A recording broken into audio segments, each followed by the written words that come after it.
Olá, sobre o que vamos falar, hein? Duas opções, exames ou platô,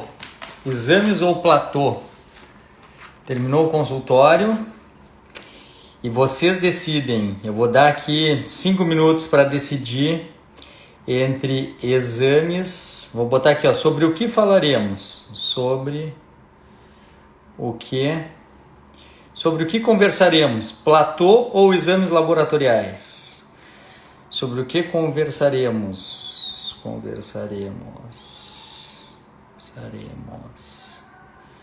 Sobre o que conversaremos? Platô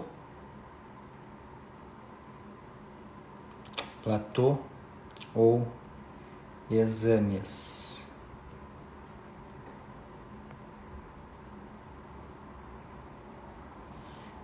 E aí vou deixar um pouquinho aqui. Platô ou exames? Me perguntaram ali alguns exames e eu fiquei de responder aqui. Aí a gente discute. Se a gente escolher falar sobre platô, depois eu respondo individualmente lá ou coloco nos stories as respostas sobre exames.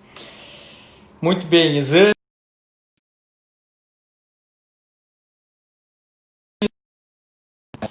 Pronto. Platô ou exames? Janete Sebinelli disse platô. Muito bem. Sabe o que a gente podia fazer? Eu podia fazer o seguinte. Platô ou exames? Gustavo Ott na área. Vamos ver, pessoal. Vamos deixar o pessoal entrar. Platô ou exames? Vou fazer o seguinte.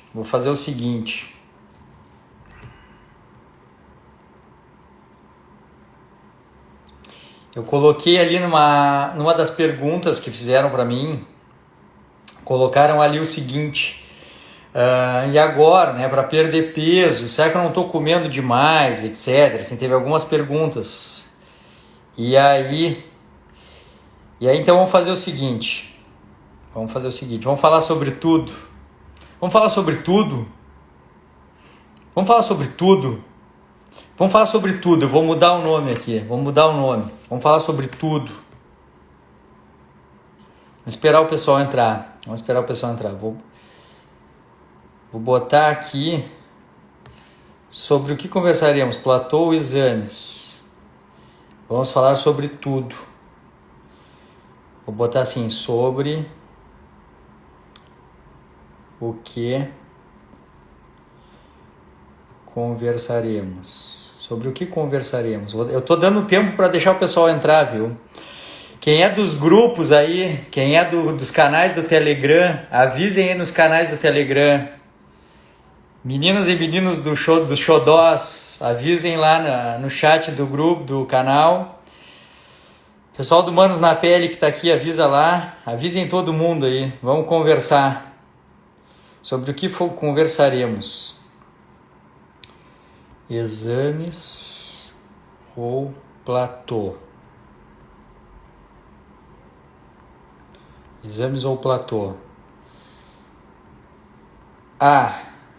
Vamos conversar sobre tudo. Vamos conversar sobre tudo.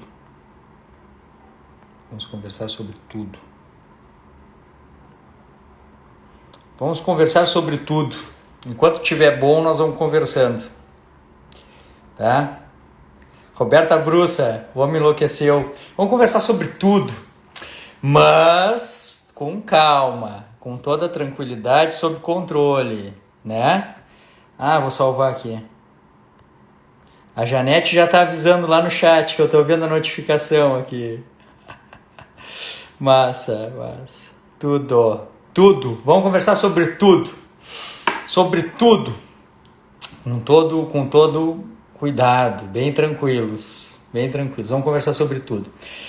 Vou falar uma coisa aqui, aí depois vocês me digam se querem que eu repita mais adiante, se chegar mais gente aqui e tudo.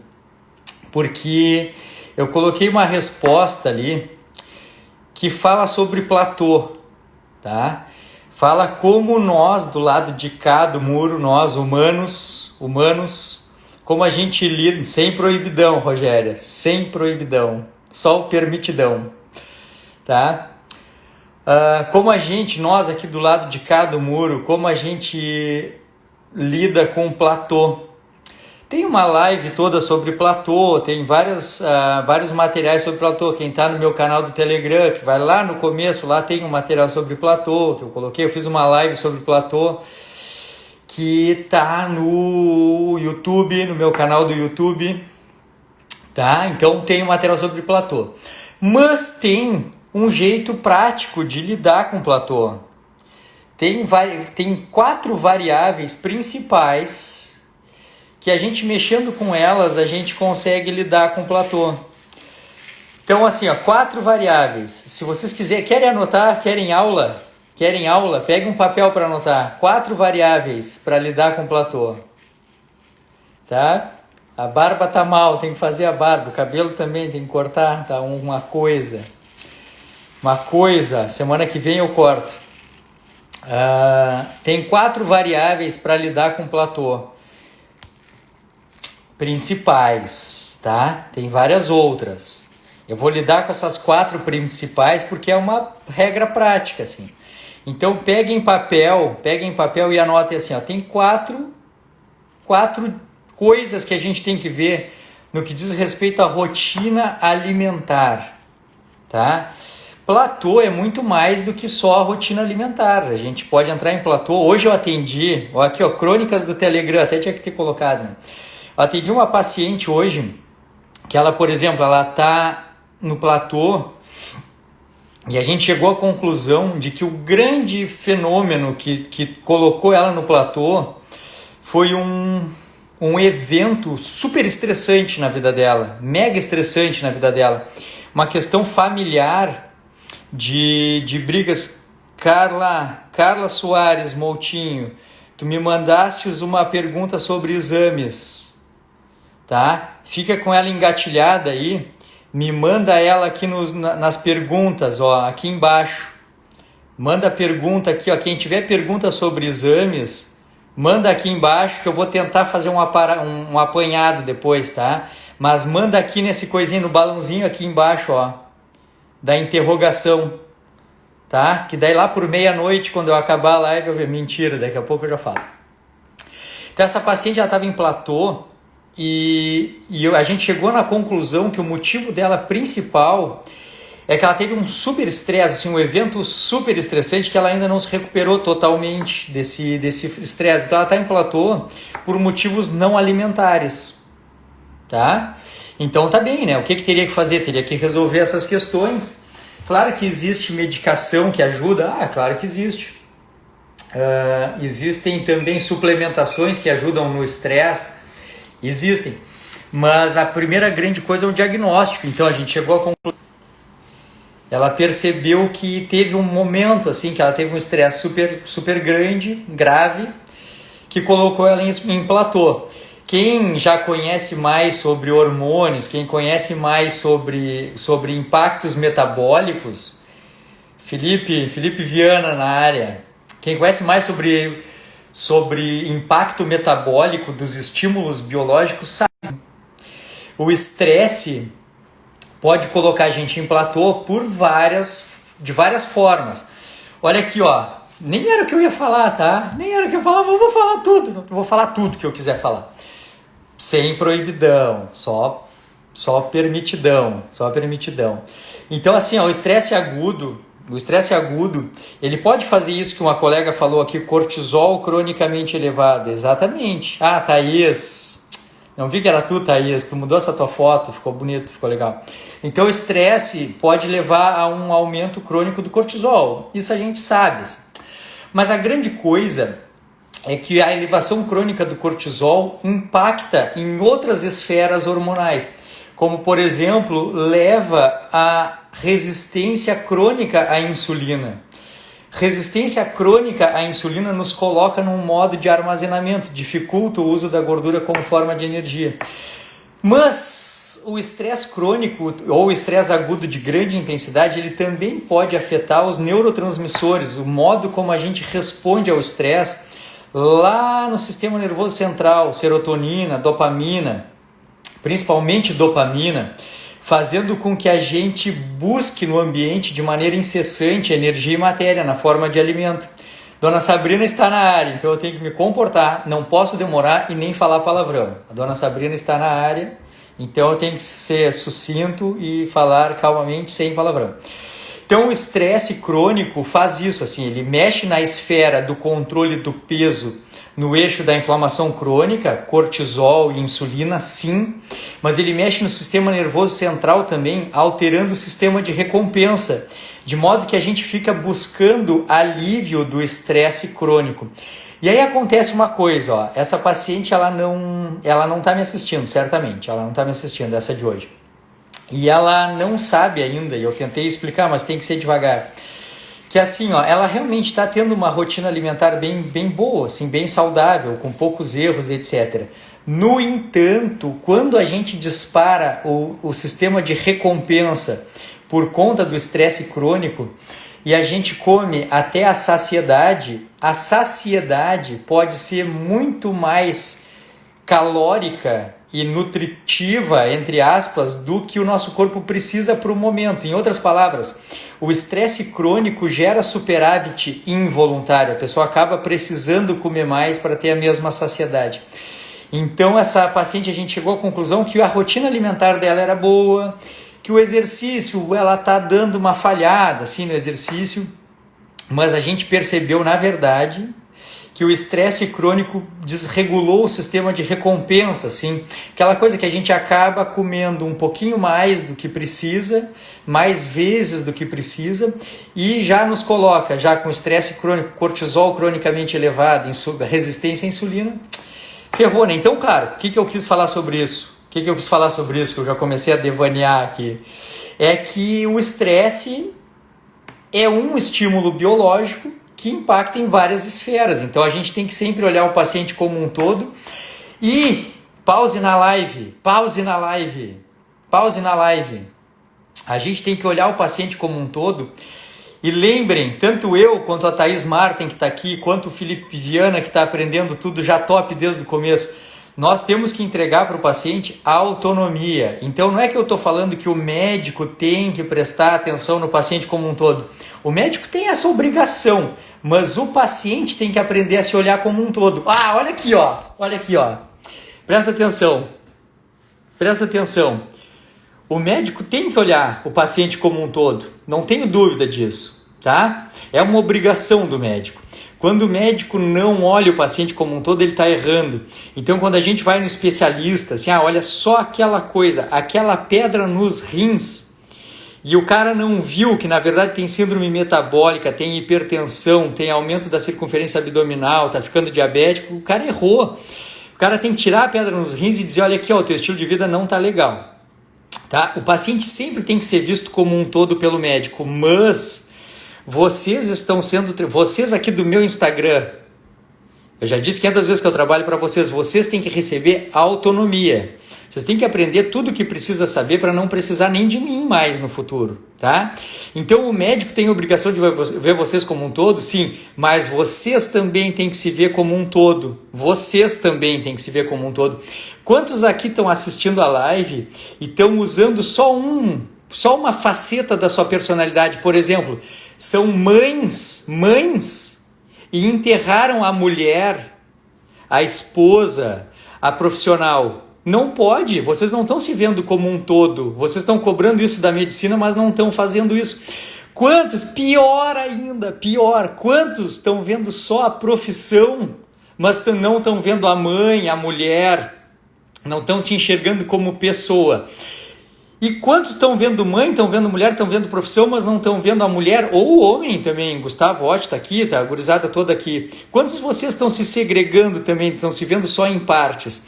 O que eu vi com essa paciente hoje aqui no estresse crônico é que ela não estava se vendo de fora.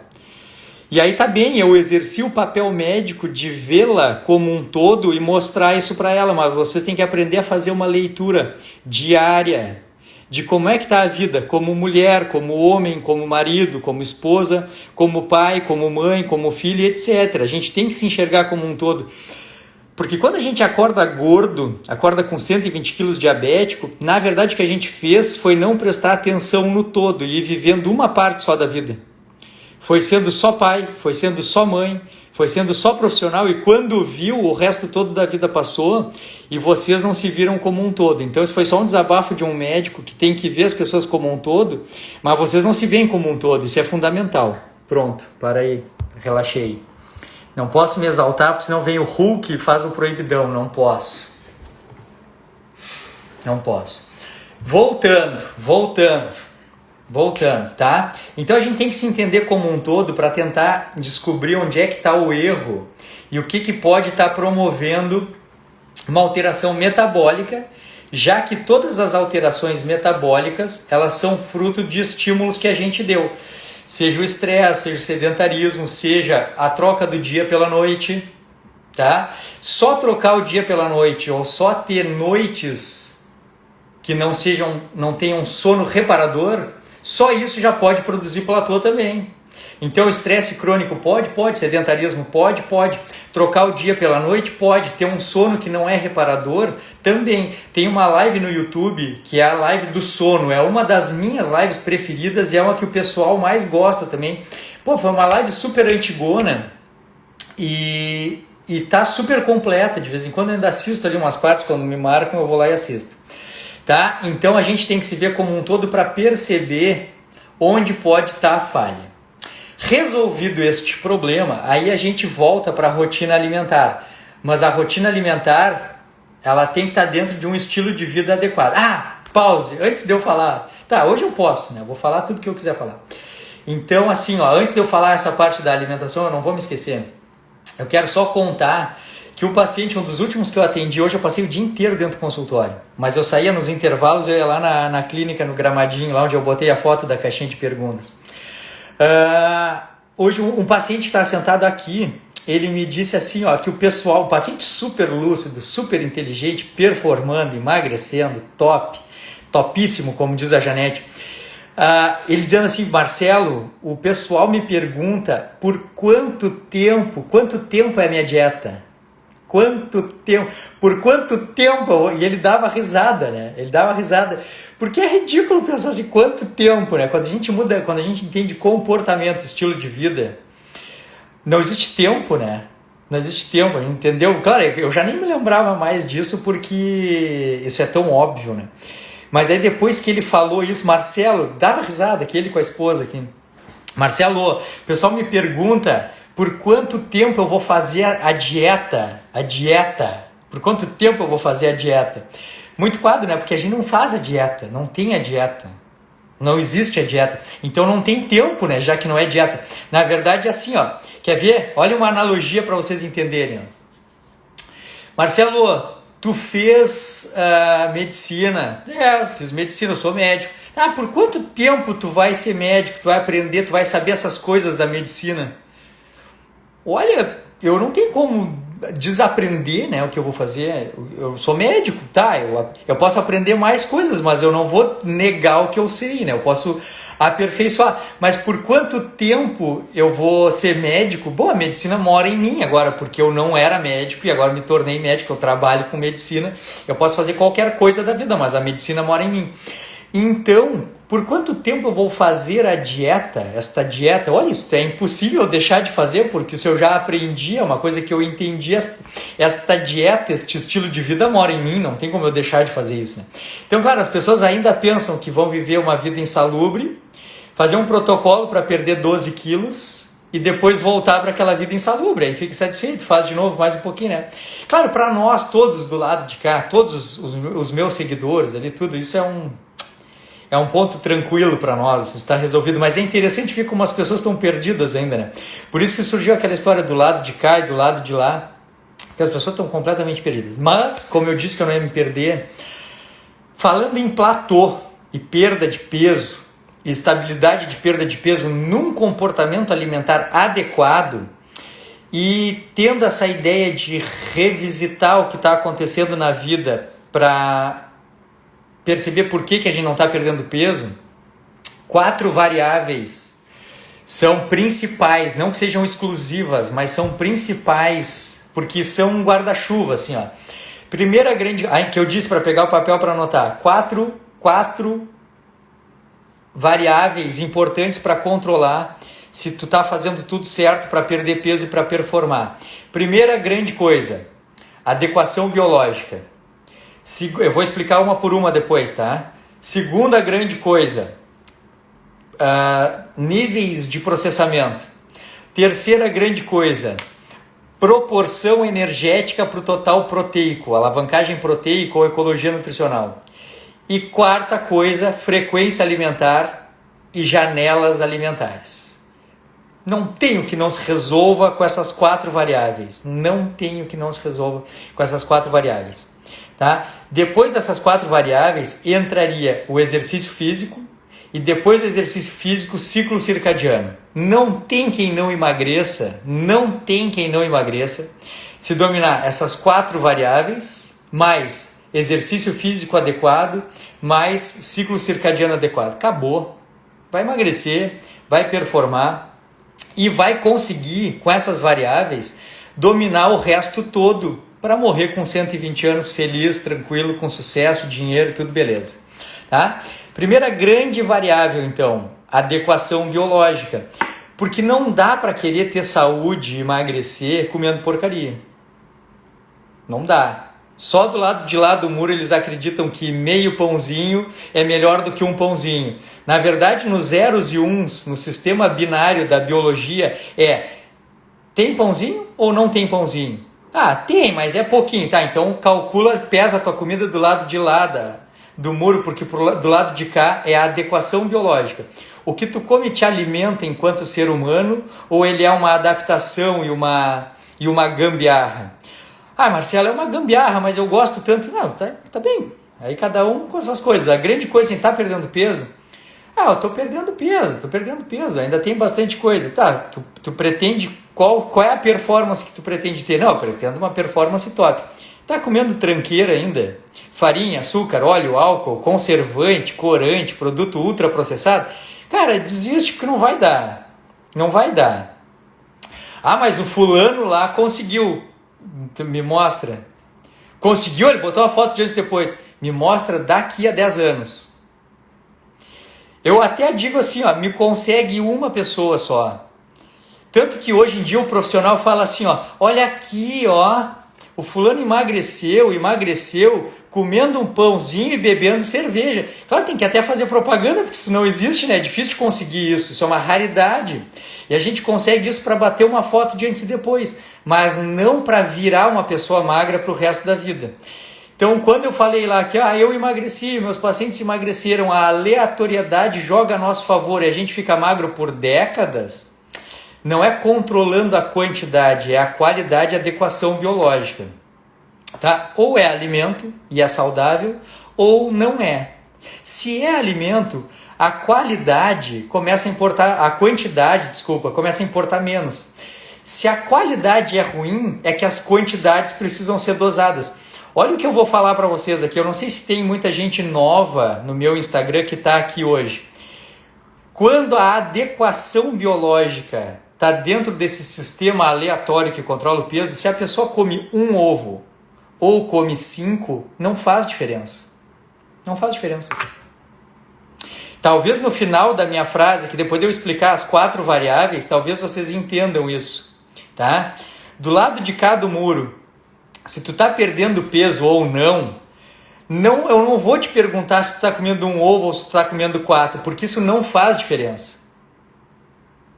Vê as 4 variáveis e vê se tem a quantidade. Vê se tem quantidade, adequação biológica, níveis de processamento, proporção entre energia e proteína e frequência alimentar e janelas alimentares. Não tem quantidade de comida aqui. Aqui a quantidade de comida não interessa na tua performance. Tanto que, para nós, a frase que eu falei lá nas aulas da travessia, tá? As aulas que eu falei, Marcelo, quantas refeições tu faz por dia? Entre 0 e 4 refeições por dia. Por exemplo, hoje, novembro, 13 de novembro, 20 horas. Hoje eu fiz 0 refeições. Eu vou fazer uma refeição quando eu chegar em casa à noite. Mas hoje eu fiz 0 refeições. Eu estou em jejum. Minha última refeição foi ontem, às 8 da noite. Então fechou 24 horas da última refeição. Então, Marcelo, quantas refeições faz por dia? Olha, eu faço entre 0 e 4. Numa janela alimentar menor do que 12 horas. De comida natural de processamento mínimo, adequada biologicamente, com viés low carb. Aqui eu encerrei as 4 variáveis numa frase só. Eu como comida natural de processamento mínimo de humanos. Eu não como grama. Aí vocês podem me dizer assim, não, mas eu também não como grama. Come. Porque se tu ainda consome trigo, centeio, aveia, tu ainda come gramíneas. Então, dá elas por elas. Parece bobagem, eu sei que é. E do lado de lá do muro é bobagem total. Do lado de cá do muro determina se tu vai ser gordo ou vai ser magro. Adequação biológica. A gente come animais, derivados animais e vegetais folhosos, como saladas verdes e hortaliças, fibrosos, como crucíferas, oleaginosas, lácteos integrais, raízes, tubérculos e frutas. É o que a gente come. E se a gente come isso dentro das 4 variáveis, adequação biológica, níveis de processamento, adequação da proporção de proteína e energia, frequência alimentar, janela alimentar, não faz diferença se eu como um ovo ou como 4. Não faz diferença se eu como uma batata doce ou como 5, porque isso não é uma variável que controla o peso no longo prazo. Marcelo, tu está dizendo que se tu comer um ovo ou comer 5, cara, são 5 vezes isso. Tu vai quintuplicar o total nutricional ou o total energético. Isto não interessa do lado de cá do muro. Nunca tem quantidades do lado de cá do muro, só do lado de lá. Do lado de lá tem que pesar, tem que botar no aplicativo, ver ali quanto dá de cada coisa, bater os macros. Do lado de cá, tanto faz, come um ovo ou come 5, não faz diferença. Então, se pode variar em 5 vezes para mais ou para menos. Se a frequência alimentar pode variar em 4 vezes para mais ou para menos. E se a janela alimentar pode variar de 4 a 12 horas, por exemplo, a aleatoriedade joga a nosso favor. Então, primeira grande variável, adequação biológica. Querem que eu repita? Eu vou repetir. Animais e derivados animais. Carnes, ovos, vísceras, lácteos integrais. Vegetais como oleaginosas, vegetais folhosos, saladas verdes e hortaliças, vegetais fibrosos como crucíferas, raízes, tubérculos e frutas. Com processamento mínimo, cozidos, assados, picados, etc. Processamento mínimo. Temperados com temperos naturais de processamento, orégano, cominho, sal, azeite, cúrcuma, etc. Com uma adequação proteico-energética que favoreça o controle do peso, que significa focar na proteína. Come proteína. Evita o excesso de gordura, evita o excesso de carboidrato. Se está numa fase onde está comendo mais gordura, come menos carboidrato. Se está numa fase que está comendo mais carboidrato, come menos gordura. Mas foca sempre na proteína. Frequência alimentar baixa, 4 refeições ou menos, numa janela alimentar pequena, 12 horas ou menos. Barbada, meu Deus, é muito fácil. Fácil demais, é tranquilo. Só precisa dominar os conceitos, tá? A Carol colocou aqui um negócio assim, ó, que nesse lado a gente aprende a identificar a saciedade, claro, porque eu coloquei, eu não vou conseguir acessar aqui, agora não vou mexer no celular, no computador. A gente até dominar esses 4 conceitos, a gente é vítima da fome e da ansiedade. Então a gente come por causa daqueles outros, aquela outra vontade de comer e aquela desnutrição relativa que pode ser nutricional, micronutricional e pode ser biológica, como por exemplo assim, ó, olha, vê se vocês já escutaram falar isso. Disbiose. A população bacteriana que mora no nosso intestino pode determinar uma que é chamado fome oculta. Vocês já ouviram falar isso? Uma fome oculta. A gente está alimentado, mas segue com fome. E não é culpa nossa, é culpa da microbiota intestinal. Vocês já ouviram falar esse troço? Isso é muito louco, né? Então tem fatores biológicos que são antes mesmo de chegar no nosso ambiente metabólico. É lá no intestino. o intestino é a nossa primeira barreira, tanto que a doutora Ana Marta Moreira está fazendo um curso top sobre isso, chamada Primeira Barreira. Nem sei se eu podia falar isso, mas falei e não vou repetir para ninguém saber.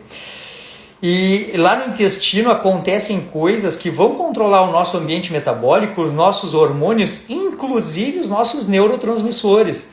Então, se a gente não estiver bem alimentado, o nosso ambiente metabólico pode pedir para a gente comer mais. E se as bactérias do nosso intestino não estiverem saudáveis, elas podem pedir para a gente comer mais. Meu Deus, já pensou? Tá? Olha aqui, ó. Eu tenho 2 medidas principais, eu quero ver se alguém me diz assim, ó, 2 medidas principais para ter uma microbiota saudável. Eu disse que eu ia falar tudo que eu quisesse, né? Vou falar tudo que eu quiser agora. 2 medidas principais para a pessoa ter uma microbiota saudável, tanto para manter o nosso ambiente metabólico saudável, quanto para a gente não ter fome oculta por conta da microbiota. 2 variáveis, 2 coisas que a gente tem que cuidar para ter uma microbiota saudável e não incorrer em erro. Quem dá mais? Vou esperar 1 minuto, ver se alguém fala. Atitudes que a gente tem que ter na vida para ter uma microbiota, são várias, né? Várias, mas tem 2 que são porrada, assim, resolve o problema mesmo, fundamental. Eu faço isso sempre, amanhã eu vou caprichar mais ainda, mas fiz isso no fim de semana, fiz isso durante a semana, inclusive. O que a gente tem que cuidar para ter uma microbiota top e ter saúde metabólica? Ninguém vai falar nada. Não vou responder. Se ninguém botar nenhuma resposta, não vou responder. Carol Cadaval. Responde alguma coisa, Carol Cadaval. Janete. 2 atitudes para ter uma microbiota saudável. Pé no mato. A Lulu. Claro, só podia vir de ti, né? Aqui, ó. Acabou. Ana Cláudia e a Lulu resolveram. Tá? Olha aqui, ó. Primeira coisa. Não intoxicar a microbiota com comida ultraprocessada. Primeira grande coisa, comer comida natural de processamento mínimo. Sem isso, é impossível todo o resto da vida. Por isso, nunca caiam na mentira de que a gente pode comer tudo com moderação. Mentira! A gente até pode comer de tudo com moderação, podendo abrir exceções, se forem exceções programadas dentro de um ambiente metabólico saudável. Aí a gente pode comer uma porcaria de vez em quando, tudo bem. Mas não todo dia, um pouco de cada coisa, como se esse balanceamento entre de tudo um pouco fosse saudável, porque nunca foi. E para a nossa microbiota, pior ainda. Enquanto estiver chegando lá glúten, enquanto estiver chegando lá corante, conservante, medicações, conservantes de má qualidade, não vai ter saúde, não vai ter. Não vai ter. Mas eu tô saudável, não tá. Mas eu fiz exames, deu normal, não fez os meus. Quem é meu paciente já fez o exame sabe, não, tá? Comida natural de processamento mínimo, primeira grande coisa, tá? E depois que a Lulu botou pé no mato, porque é contato com a natureza, que são os probióticos ambientais. Eu não sei se a Annelise, que é outra bióloga, às vezes ela tá escondidinha na live aqui. A Annelise Kirsch, ela é uma bióloga especializada em probióticos ambientais. Se a gente quer ter saúde dentro, a gente tem que ter saúde fora. A gente tem que trazer itens naturais de processamento mínimo da natureza e comer uma fruta, comer um pedaço de carne, comer um ovo, comer uma couve-flor, tá? Processamento mínimo, comida natural de processamento mínimo, jogar lá para dentro.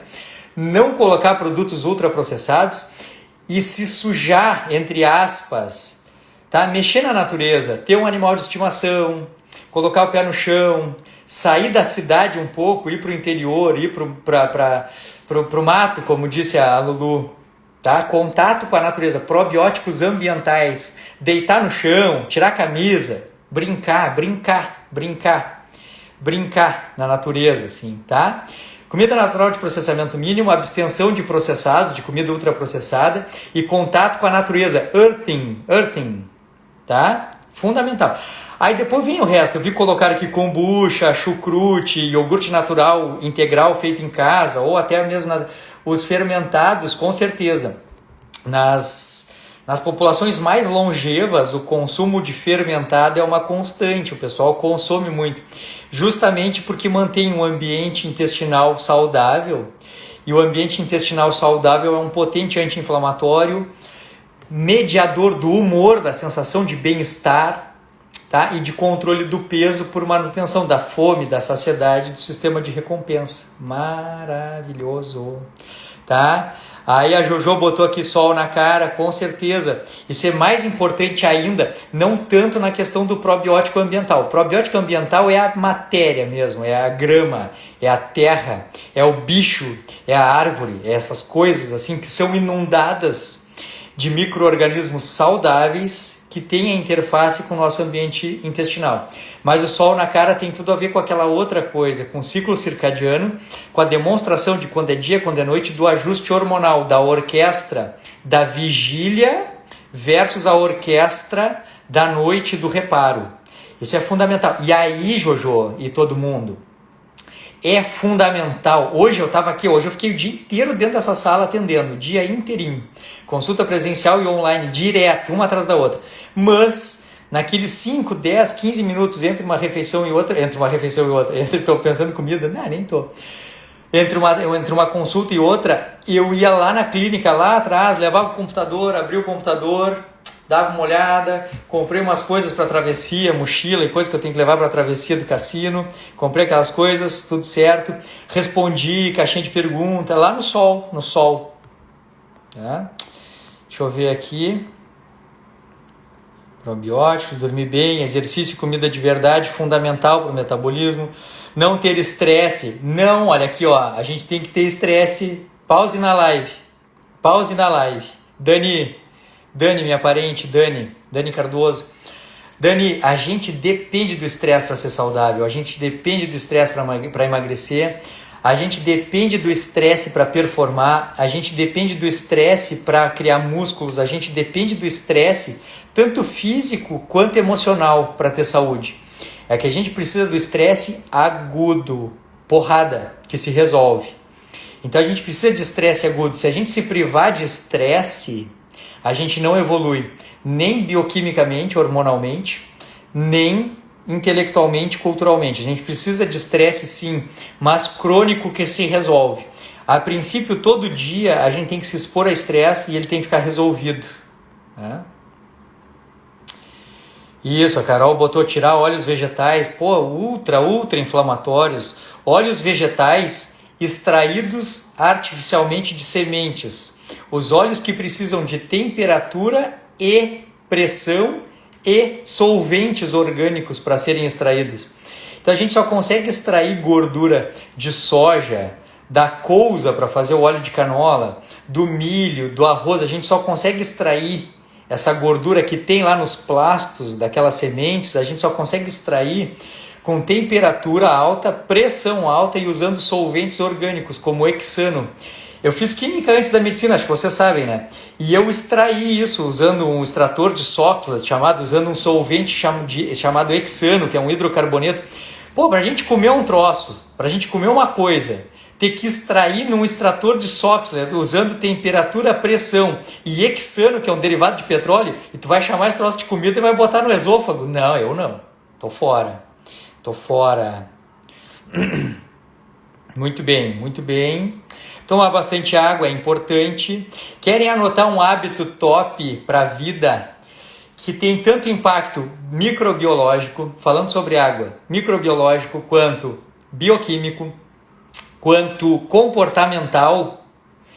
É a primeira coisa de manhã tomar um copo cheio de água. Tem um monte de bioquímica envolvida.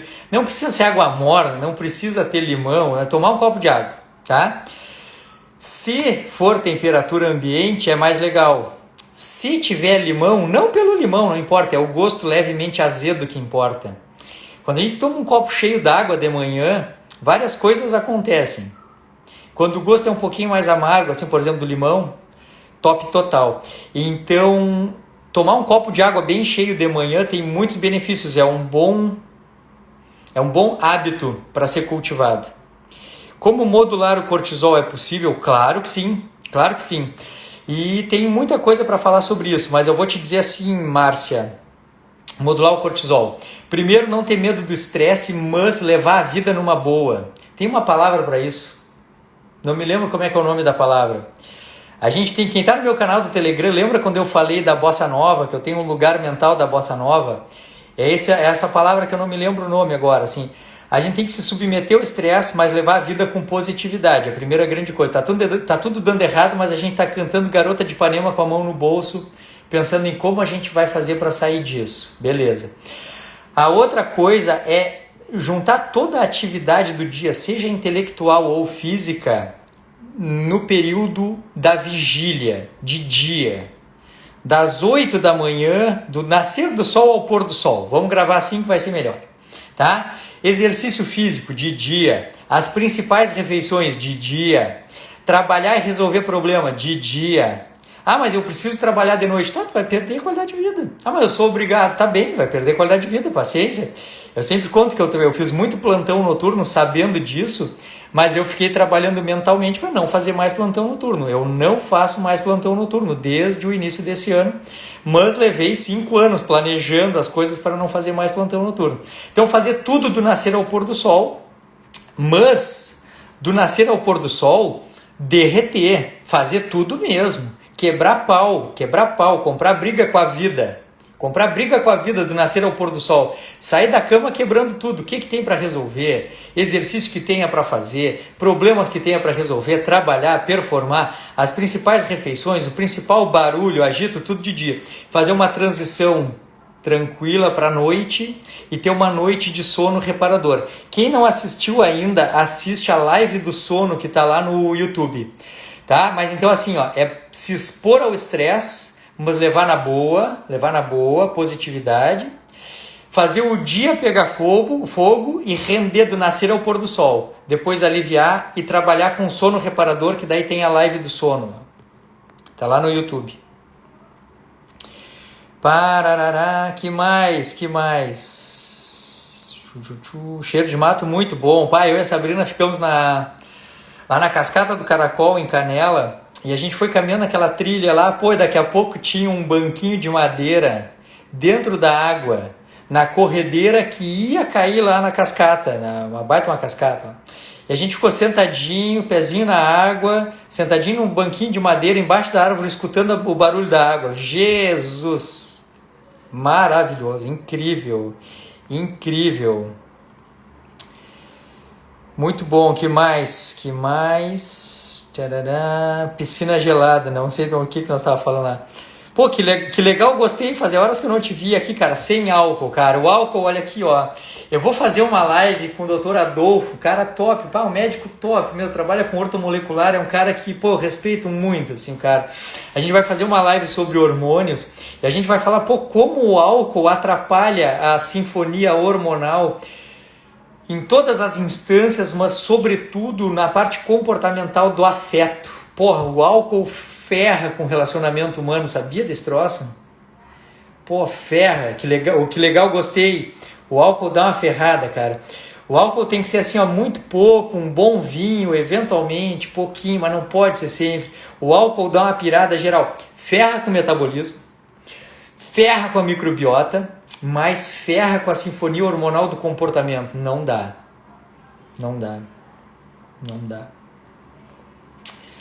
Muito bem, vamos lá, que mais? Vamos ver se eu consigo terminar. A Jaci toma 400 ml de água com limão. Beleza.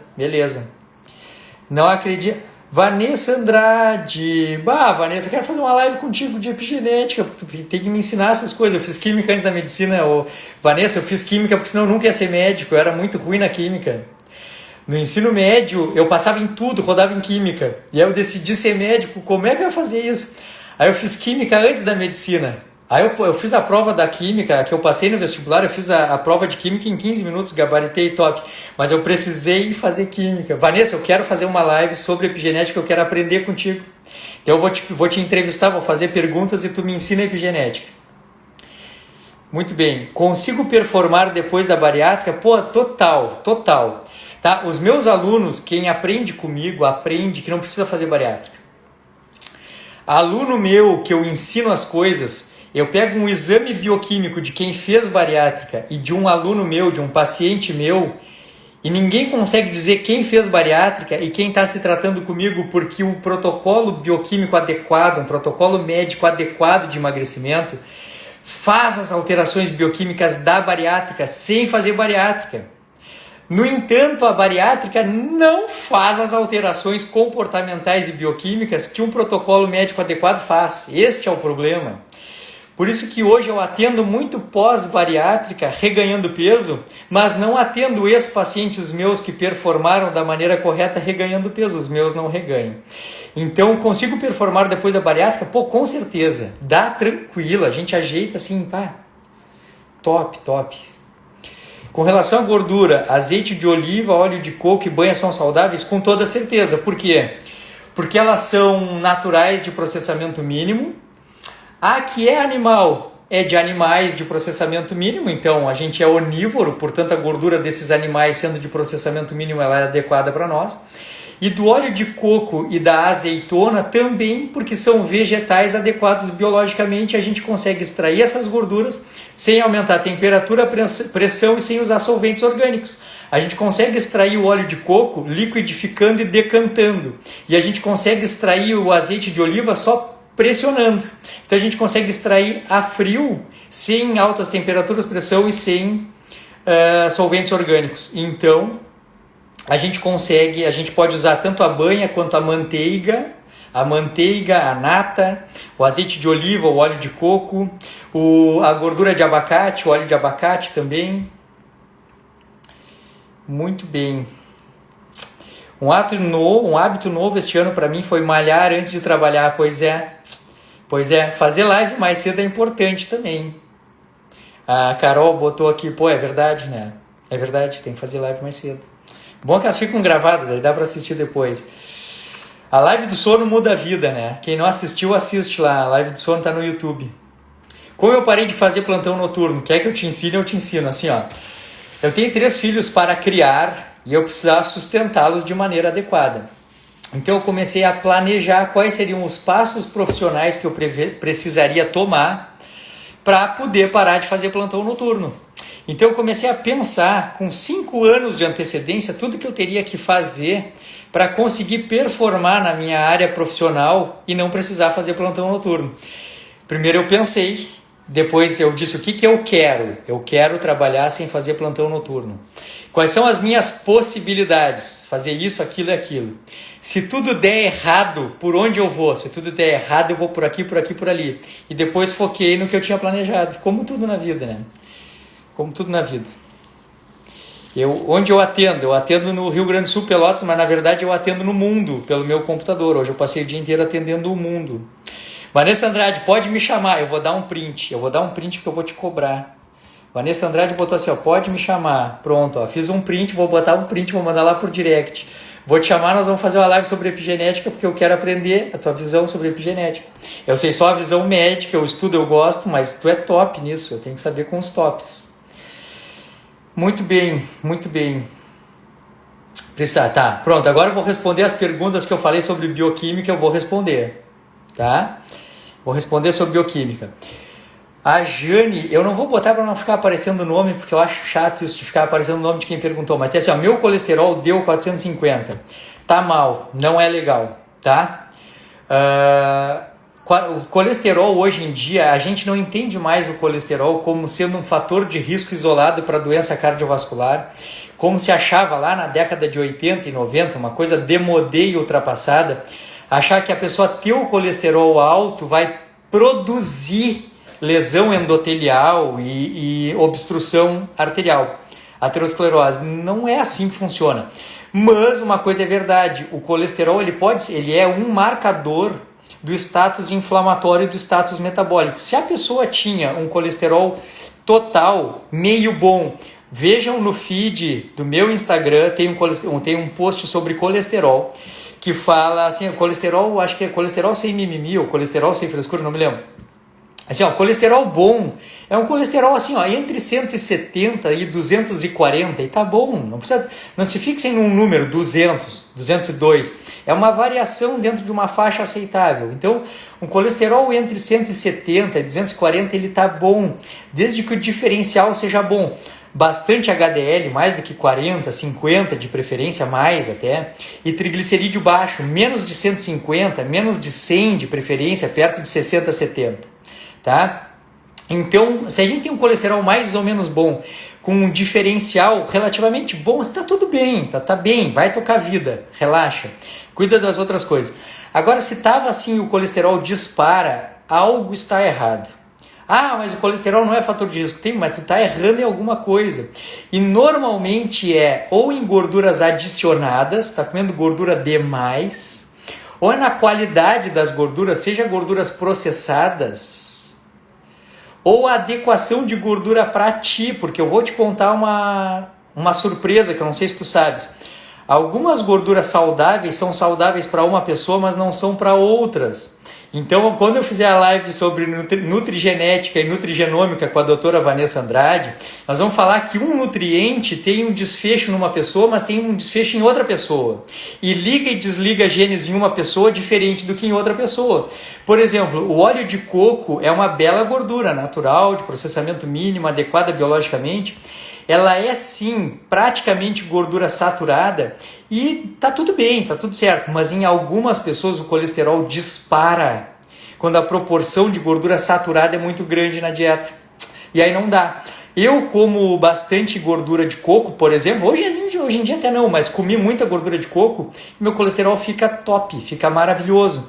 E eu como bastante gordura insaturada, por exemplo, como do azeite de oliva e do bacon, porque o azeite de oliva e o bacon têm um perfil lipídico muito parecido também, se vocês não sabem.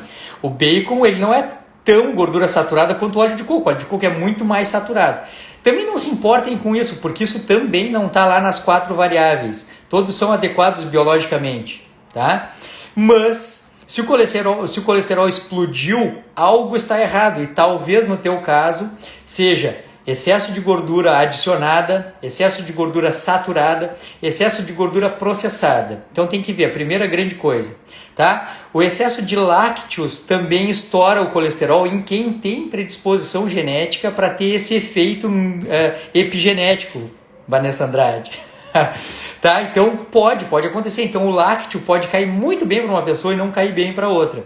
Como é que a gente faz isso? Testando, não precisa fazer exame, não precisa de mim, não precisa de médico. Tá testando. Pô, deu 400 e tanto. Pô, não era. E tu tá comendo um monte de queijo. Tira o queijo. Melhorou. Traz devagar. Acerta o teu ponto. Mas tem uma coisa que aumenta o colesterol e vocês não sabem. Jejum. Jejum pode aumentar o colesterol demais em quem tem essa predisposição. Então, quem pratica jejum por performance e eventualmente faz jejuns maiores, 30 horas, 36 horas, 48 horas... Ninguém precisa disso, assim, tá? Mas quem faz por performance, por planejar longevidade, por tentar promover a autofagia, por estimular a telomerase, etc, essas coisas, assim, que nós vamos falar com a Vanessa Andrade, essas coisas, pode ter o colesterol aumentado, porque tem pessoas que quando entram em cetose também causam um aumento muito grande do colesterol, tá? Então, assim... ter uma dieta mais mediterrânea, uma dieta mais magrinha, uma dieta com um pouco mais de vegetais, para quem estourou o colesterol, é um bom porto seguro para ver como fica. Depois ver como é que estão as gorduras, como é que estão os lácteos, como é que está o jejum. Legal, né? Foi legal, isso foi legal. Deixa eu ver outra pergunta aqui. Meu colesterol deu 450, meu médico passou rosuvastatina. Não, relaxa, só um pouquinho. Só um pouquinho, aí eu já vou começar a falar de rosuvastatina. A estatina ela também não previne doença cardiovascular.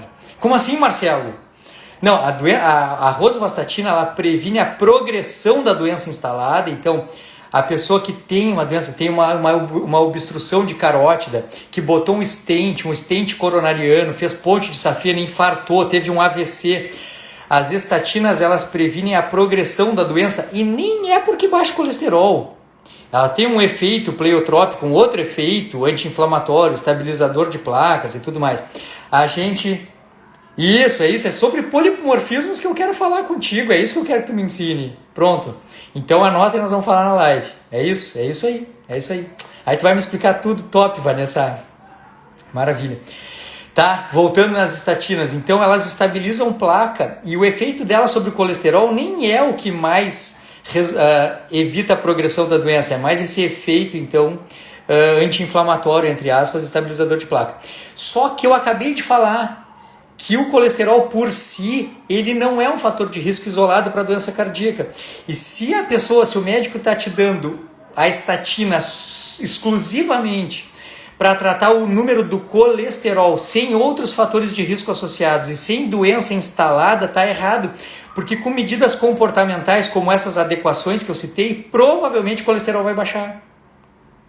E aí não é uma questão de tu precisar de um remédio, tu precisar de uma individualização do tratamento. Então, assim, paciente meu não sai tomando estatina se não tiver doença cardiovascular instalada ou fator de risco muito forte para doença cardiovascular. Tá? Ah, tá, é o contrário da telomerase. Isso. Tá, não, eu falei, mas eu sei. Eu falei, mas é o contrário. A gente não quer. A gente quer deixar o telômero longo a maior parte do tempo. Eu sei. Me perdi porque eu estava trocando de assunto, mas eu sei. Tá? Anota aí para nós falar sobre isso também, Vanessa. Tá? É isso. A gente quer os telômeros pela maior parte do tempo. A gente quer, na verdade, manter os telômeros longos. A gente quer deixar as telomerases quietinhas. Tá, então do colesterol era isso. A água, eu falei sobre água. Tá, mas vou falar uma outra coisa sobre água. A gente não tem meta volumétrica de água, 40 ml por quilo. Isso, a gente tem que cuidar para não encurtar os telômeros, tá? Então a gente não pode estar inflamado, cuidar do ciclo circadiano, cuidar da dieta, praticar exercício físico, etc. Guarda, sem spoiler para a gente falar sobre isso então, Vanessa. Semana que vem, de repente, a gente fala então. Depois me diz como é que tá de tempo. Eu me ajeito. A gente não tem essa meta volumétrica de água, assim, 40 ml por quilo. Não. Na ausência de doença metabólica e na ausência de doença renal, a pessoa não está fazendo diálise e não tem insuficiência renal, não tem. É um adulto jovem, saudável, performando. Está provado por estudos clínicos randomizados que nesse caso de um adulto saudável que não tem doença metabólica, não tem doença renal, que é um bom parâmetro para controlar a ingestão hídrica, a sede. Beber água conforme a sede. Então, se a gente bota esse hábito angular de manhã, de tomar um copo d'água, já fornece água para o sistema de manhã. A gente come comida natural de processamento mínimo, que é basicamente água. Carne é basicamente água, vegetais são basicamente água. Então, a gente se alimenta já ingerindo bastante água. E ingere água conforme a sede, tá top, tá? Então, com relação à água, se não tem outros pormenores, se não tem problema nenhum, água é conforme a sede, porque ela vem de um hábito de tomar água eventualmente, de consumir produtos na comida natural que é água, né? A amenorreia por baixo percentual de gordura é prejudicial? Pergunta complexa, né? Ah, tá, para o público leigo. Tá, não, mas é que eu me enganei ali, foi bom ter feito porque eu me enganei. Essas alturas do campeonato foi bom ter falado, Vanessa. Foi bom, que daí eu já reafirmei ali. A amenorreia por baixo percentual de gordura é assim, ó. Isso é um assunto delicado, mas eu vou responder porque eu disse que eu ia falar tudo hoje. Então eu vou responder. Tá, é e não é. Assim, ó. Se tu tá perdendo peso, tá performando por um motivo específico, pontual, e isso tu tá fazendo com acompanhamento médico, de maneira pontual, e tu tá em amenorreia, por exemplo, porque tu é um atleta de alta performance que tá te preparando para um momento profissional específico, essa amenorreia, que é não menstruar, por bloquear o eixo hipotalâmico, hipofisário, gonadal, por não ter hormônios que estimulam a ovulação, porque está com um percentual de gordura muito, muito baixo, se for pontual, por um motivo, com adequação médica, não causa desconforto, não causa problema metabólico. O problema é que não é saudável no longo prazo. As mulheres, e os homens também, mas as mulheres, para ter um ambiente metabólico saudável, precisam de muito mais estrógenos, precisam de muito mais hormônios femininos do que os homens. E isso é impossível de fazer com um percentual de gordura muito baixo. E isso no longo prazo, na longevidade, na performance de longo prazo é deletério. Então, assim, amenorreia hipotalâmica, amenorreia por baixo percentual de gordura. faz mal. De forma aguda para um fim específico, não. Mas como estilo de vida, sim, faz mal. Não pode manter um percentual de gordura de 5, 6, 7% a vida inteira. Isso não é saudável, não é humano. A gente tem que se manter entre 10% e 25% de gordura corporal, variando de acordo com a genética, com as possibilidades pessoais, familiares, genéticas e com a melhor resposta bioquímica possível. Então, a gente não pode ser seco de magro, assim, não ter uma gordurinha, não é legal. Não é legal. Então, Vanessa, vamos marcar para a semana que vem. Vou te mandar direct, não perco por nada. A Menorré tá. Em low carb há 1 ano, LDL 169. Colesterol total 289. HDL 91. Pô, super alto. Lembra que eu falei maior do que 40, 50. Triglicerídeo 144. Também não é ruim. Eu falei menor do que 150. De preferência menor do que 100. Glicose 79. Insulina 8,6, que é uma boa insulina. A insulina top é menor do que 8. Insulina top é em torno de 3, 4, 5. Mas 8 tá bom. Eu vou botar aqui pro pessoal ler, tá? Eu vou botar aqui o teu exame. Tá? Vou botar aqui. Ó, tá? Em low carb há 1 ano, LDL 169. LDL 169 com um diferencial bom, HDL alto, triglicerídeo bom, com resistência, sensibilidade à insulina, glicose boa, não é um fator de risco. Não é. Se tu pegar estes valores e tu digitar na internet assim, ó, AHA Calculator, AHA, American Heart Association Calculator, AHA Calculator, no Google, vai abrir a página da American Heart Association com uma calculadora de risco, onde tu vai colocar idade, pressão arterial, vai botar ali os marcadores inflamatórios como triglicerídeo, HDL, e vai te calcular um score de risco, que se tu botar esses valores vai dar super baixo, porque tem um diferencial muito bom, tá? E além disso, se tu está performando, se tu está desinflamando, perdendo peso, esse é um perfil lipídico razoável, ele é bom, sim, ele é bom. E eu te diria que se tu está com peso, tu está perdendo peso ainda, ele ainda não está estável, porque quando a gente está emagrecendo ou engordando, o perfil lipídico varia um monte. Então tem que reavaliar quando tu tiver com o peso estável e magra. Então eu te diria assim, ó, este exame aqui, como um desfecho preliminar dentro da tua performance de emagrecimento, está muito bom, tá? Não precisa ter medo desse perfil lipídico com uma insulina boa, uma glicose boa e um comportamento alimentar saudável. Muito bem, vamos lá. Quais exames são básicos e não podem faltar? Vou botar aqui, tá? Vou botar aqui. Ah, pô, Cris, é tu? Não tinha visto que era tu. Isso, eu sempre doso, a Vanessa botou ali sobre um gene específico, eu sempre doso homocisteína junto para tentar ver esses polimorfismos assim e tentar entender o que pode estar por trás de uma síndrome metabólica. Isso é verdade. A gente vê, né? A gente vê. E aí, pô, consegue corrigir, né? Com as medidas de estilo de vida e também de nutracêuticos, suplementações específicas. Mas quais exames são básicos e não podem faltar para a sua avaliação da inflamação do paciente?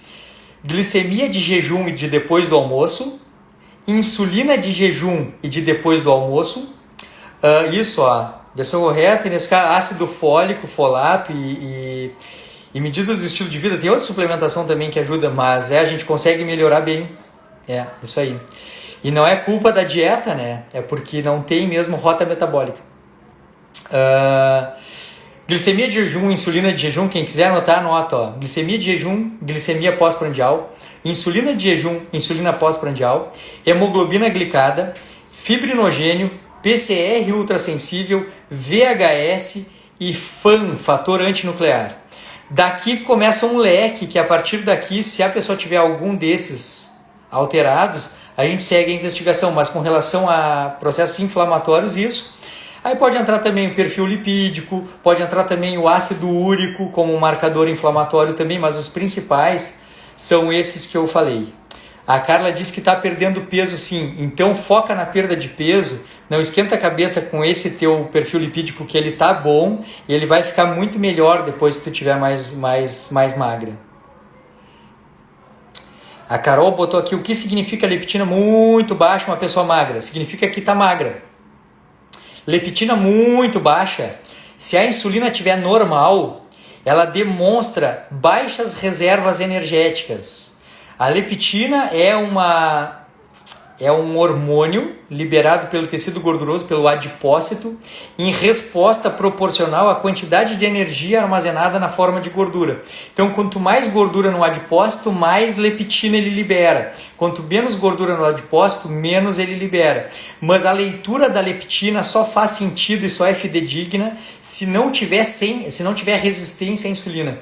A insulina precisa ser boa para a gente poder confiar na leptina. Então, uma leptina muito baixa com insulina normal é que a pessoa está muito magra mesmo e esse é o peso geneticamente determinado dela.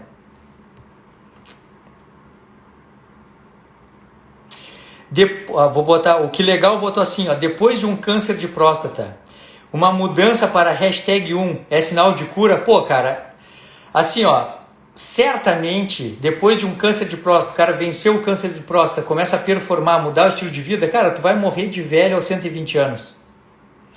Capricha, performa que vai dar tudo certo, tá? Te cuida, dá o teu melhor. Renatão de Porto Alegre, eu sei, que legal. Gustavão botou aqui, ó. Nos métodos atuais, o LDL é medido ou ele é calculado?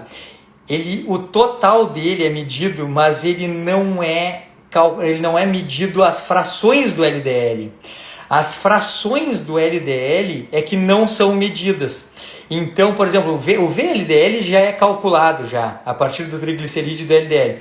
O LDL ele é medido, mas ele é medido total. Só que a gente sabe que o total não é fidedigno como marcador também de síndrome metabólica, de se as partículas são densas ou se elas são mais densas ou menos densas. Eu não conheço no Brasil um laboratório que faça essa medida, tá? O que a gente faz então é pegar o HDL e comparar com o triglicerídeo. Se a gente tem triglicerídeo 2 vezes menor do que o HDL, por exemplo, ó, triglicerídeo 50, faz de conta, triglicerídeo 50 e HDL 100, pô, HDL por triglicerídeo dá 0,5, dá meio. Então as partículas elas não devem ter a capacidade inflamatória. As partículas de LDL devem ser menos inflamatórias. Se tu tem muito triglicerídeo e menos HDL, o LDL deve ser ruim. Mas a gente por enquanto não consegue. Eu não sei ainda no Brasil onde a gente pode medir as partículas de LDL pela densidade diferencial do LDL. No Brasil eu ainda não sei. Muito bem, era isso aí, o Nazi, acetilcisteína é um auxiliar na inflamação crônica, mas o tratamento é metilfolato. Colesterol sempre alterado, o médico já passou simvastatina, rosuvastatina, atorvastatina, etc. Tem que ver aqueles outros fatores, em que momento metabólico tu estás, de onde tu veio e para onde tu vais, qual é o teu estilo de vida, qual é a proporção das gorduras e quais gorduras, qual é a tua frequência alimentar e o teu ambiente metabólico em resposta. A frequência alimentar é a qualidade da dieta e ajeitar o melhor comportamento para a tua melhor resposta genética. E aí depois, se ainda persistir, a gente tem que avaliar qual o impacto disso no ambiente metabólico de risco cardiovascular, porque talvez não tenha impacto, né? Então tem que ver o todo.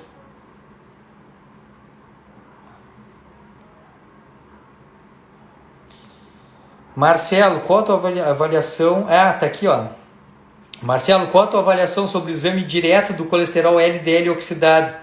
Aí é que tá, assim, ó. Eu já pedi e nunca eu vi